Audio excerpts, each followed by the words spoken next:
hari ini PKB belum membuat keputusan sebenarnya. Kami sampai sekarang masih berpikir bila mana kemudian PDIP bisa bergabung memberikan dukungan kepada Pak Anies.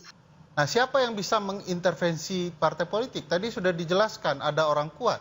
Memayungi kalau seluruh presiden mau, PDIP pun yang kuat pun bisa diambil.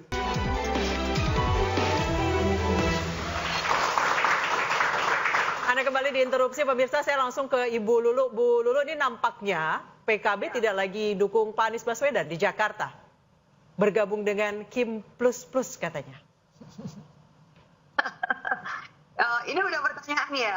Sampai hari ini PKB belum membuat keputusan sebenarnya. Karena seperti yang saya sampaikan beberapa bulan yang lalu dan itu tidak berubah. Yang pertama PKB memang tidak punya golden ticket. Kemudian kita memang belum punya sepemahaman dengan PKS kalau terkait dengan calon wakil gubernur.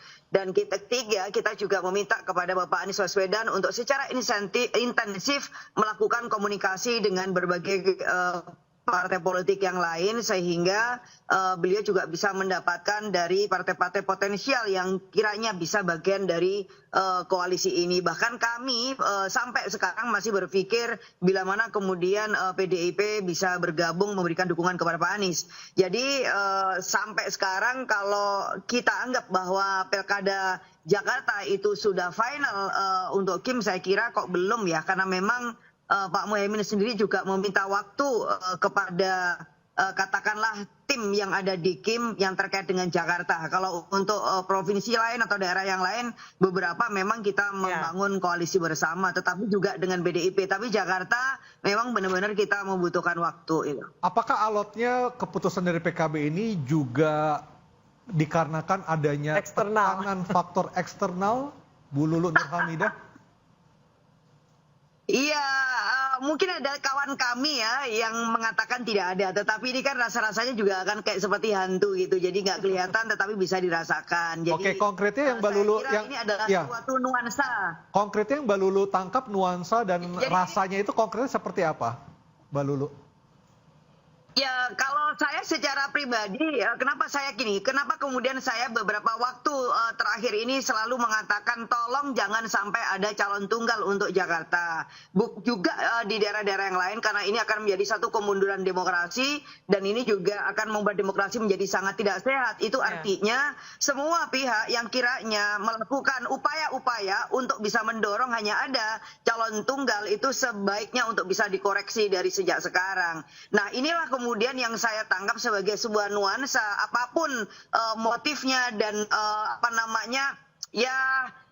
namanya politik itu kan selalu who get what ya, itu memang sangat-sangat normal gitu. Tetapi saya kira banyak hal yang kemudian itu bisa dinegosiasikan dan di banyak tempat yang lain. Namun demikian kita harus punya satu kesepakatan, demokrasi harus dijaga sebaik-baiknya. Kalau misalnya gini, kalaupun toh misalnya ada calon tunggal, dan itu juga saya sampaikan kepada Mas Anies secara pribadi, itu hanya dengan satu syarat, tidak ada calon yang mumpuni, tidak ada satupun calon yang kemudian mau maju kecuali hanya ada satu. Dan yang ketiga ya karena memang masyarakat tidak mau ada pilihan yang lain kecuali ada satu calon itu. Tetapi hari ini yang kita lihat di Jakarta ini kan ada begitu banyak pihak yang sebenarnya ingin dan mau untuk running di Jakarta. Selain ada Pak RK, ada Pak Kaisang, tentu ada Pak Anies, bahkan ada Pak Ahok, atau bahkan ada figur-figur lain di luar itu yang sebenarnya juga pantas untuk di Jakarta, termasuk juga dari PKS, dari semua partai, termasuk juga dari PKB sendiri gitu. Iya, ngomong-ngomong soal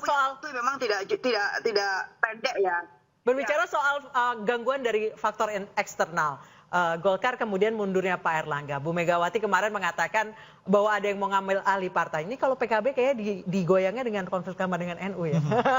Berbicara soal cewek-cewek, kita saksikan pernyataan dari Muhaimin Iskandar. Ya, masyarakat sudah bisa menilai. Ada keinginan nafsu dari beberapa gelintir orang di PBNU untuk cawe-cawe ke PKB. Perlu saya sampaikan, tegas, kita punya konstitusi. Mari kita gunakan hak konstitusi masing-masing. Pakai undang-undang partai politik, pakai undang-undang ormas. Saya minta kalau ada yang macam-macam, kembali ke konstitusi. Oke, saya dari dulu saya ke Bang Ferry dulu. Bang Ferry, kalau melihat konstelasi politik saat ini, di mana bentuk intervensi itu diduga hampir terjadi ke semua partai, khususnya partai-partai besar, bukankah ini sebuah hal yang membahayakan bagi sistem demokrasi kita? Ya, demokrasi kita itu kan punya rancang bangunnya. Masing-masing partai itu punya kemandiriannya berpolitik. Tercermin dalam ADART. Ya, tidak hanya di dalam ART partai, di dalam berkonstitusi pun ada 6 kata partai politik yang menggambarkan betapa merdekanya partai politik itu.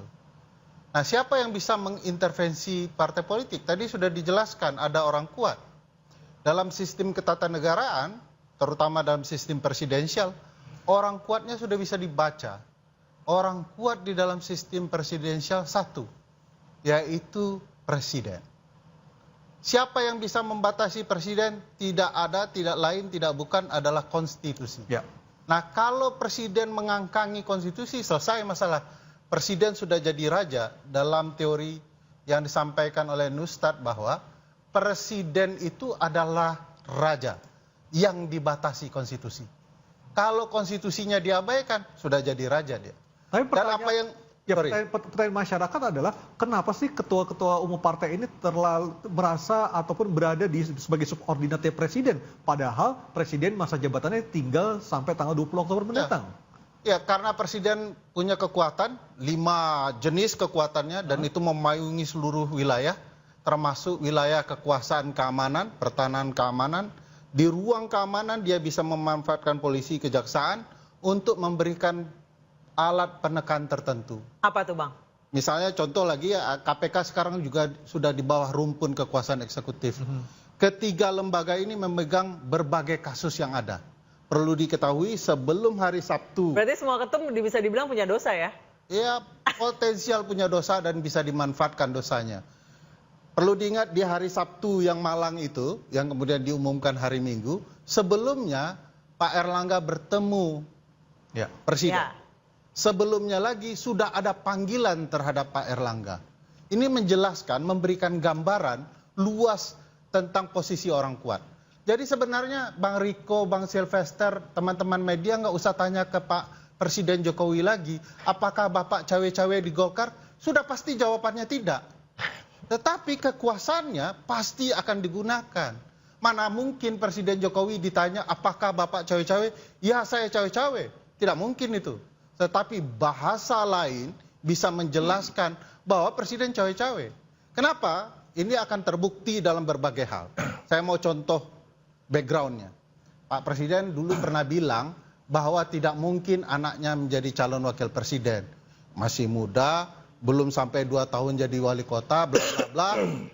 Begitu anaknya mencalonkan, Presiden tinggal menjawab, tugas ayah yang baik adalah mendukung anaknya. Jadi apa yang tampak di muka sebelumnya tidak, begitu terjadi tinggal dibahas begitu. Bang Sylvester silakan. Saya santai. Jadi begini Bang, saya ini bertanya, Pak Jokowi mengintervensi Golkar, partai lain itu untuk apa? Beliau udah mau habis. Kepentingan selanjutnya itu adalah presidennya Pak Prabowo. Sana kepentingannya Bang. Ya kan? Di sana kepentingannya. Kepentingannya itu yang akan berkuasa itu Pak Prabowo, bukan Pak Jokowi. Kalau Pak Jokowi mau, ya, beliau itu bukan mengambil alih partai lagi, Bang. Ya, makanya saya bilang tadi, selama 9 tahun belum pernah ada partai yang dibegal oleh Pak Jokowi. Itu kita. Tapi di masa Pak Presiden banyak partai yang menimbulkan konflik internal. Ya, dan itu kan dari dalam internalnya mereka sendiri. P3 tetapi Bang, berkaitan dengan posisi Golkar ini ya udah bergejolak ini kira-kira udah hampir setahun lalu ya. Kalau nggak salah beberapa bulan lalu. Ya. Jadi nggak ada itu Pak Jokowi di situ, Bang.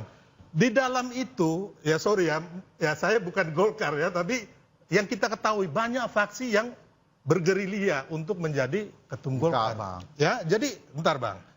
Kalau saya jadi presiden, yang saya mau adalah 3 periode atau perpanjangan.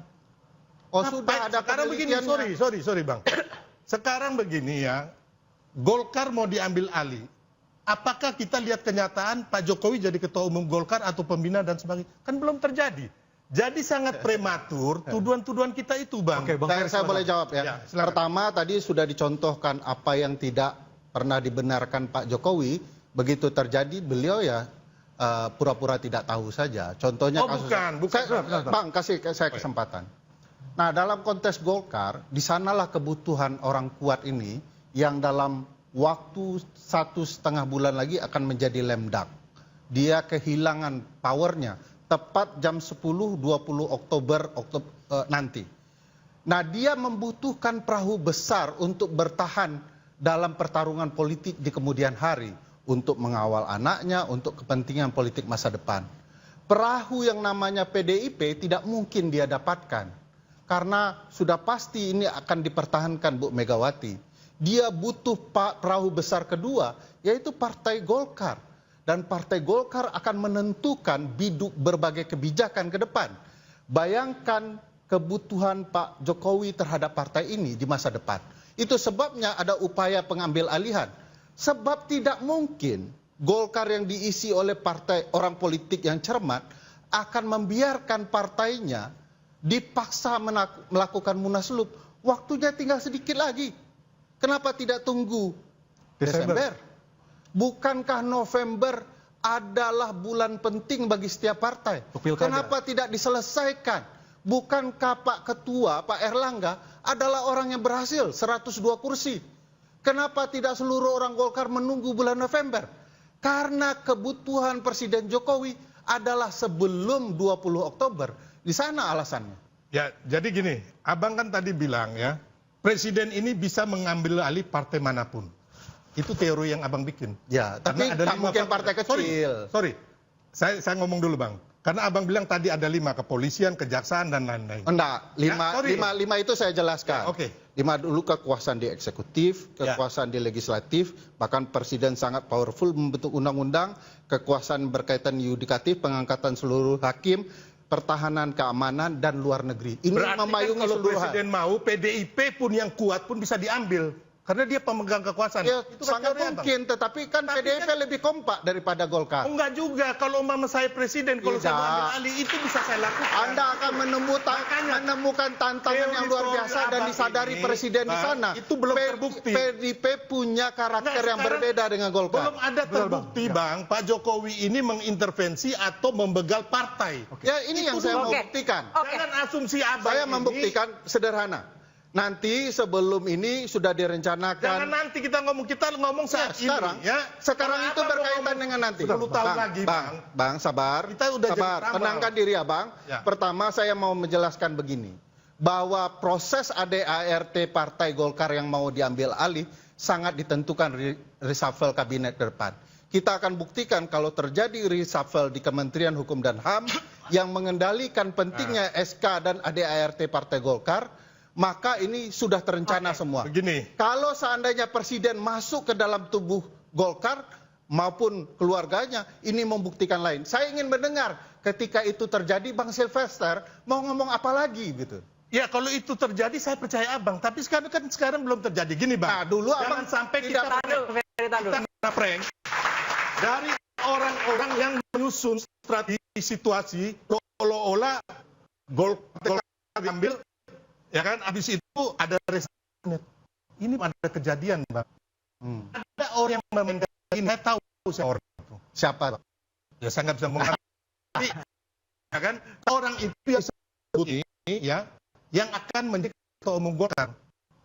Tapi menurut saya orang ini kapasitasnya juga enggak. Dia menyebut Pak Jokowi. Jadi gini, Bang Silvester lucu, saya dilarang ngomong nanti, tapi dia ngomong nanti. Boleh. Gini. Enggak ya, saya tarik ke belakang. Orang ini yang mewacanakan perpanjangan. Enggak apa-apa, Bang Silvester sebut saja. Kayaknya sudah banyak namanya di media. Yang mengatakan perpanjangan masa jabatan presiden. Tapi kan nggak terbukti, termasuk 3 periode. Saya ini Bang, saya ini yang deklarator tegak lurus Jokowi bersama 400 orang relawan. Kalau soal 3 periode itu saya bisa membuktikan itu. Oke, Bang Ferry, Bang Silvester. Buktinya ada penelitian kelompok bukti. Ya, buktinya penelitian kelompok Istana dengan laboratorium 245 dan diakui oleh Andi Wijanto, dan saya membaca hasil penelitiannya. Abang Adi Wijayanto Sebelum abang keluar. percaya ya bang, orang ini yang terbuang dan sakit hati. Enggak. Baik itu Bang sebelum Ferry, keluar. Bang Ferry, Abang, Bang saya ini kan Sylvester, 2014 sama mereka. daripada gibahin Golkar, ada orang Golkar ya. Kita konfirmasi langsung. Golkar Silakan Bang Riko. Oke, yang pertama saya mau luruskan yang pernyataannya Bang Ujang itu yang ada 3 modal ya. Untuk menjadi ketua umum. Oke. Yang nomor poin kedua saya perlu luruskan bahwa betul Golkar itu dekat dengan kekuasaan. Nah, untuk proses pemilihan calon ketua umum dan ditetapkan sebagai ketua umum Partai Golkar itu ada persyaratan yang tertulis dalam ADRT kami gitu. Oke. Dengan yang terbungkus dalam satu wadah namanya konstitusi partai. Ya kan?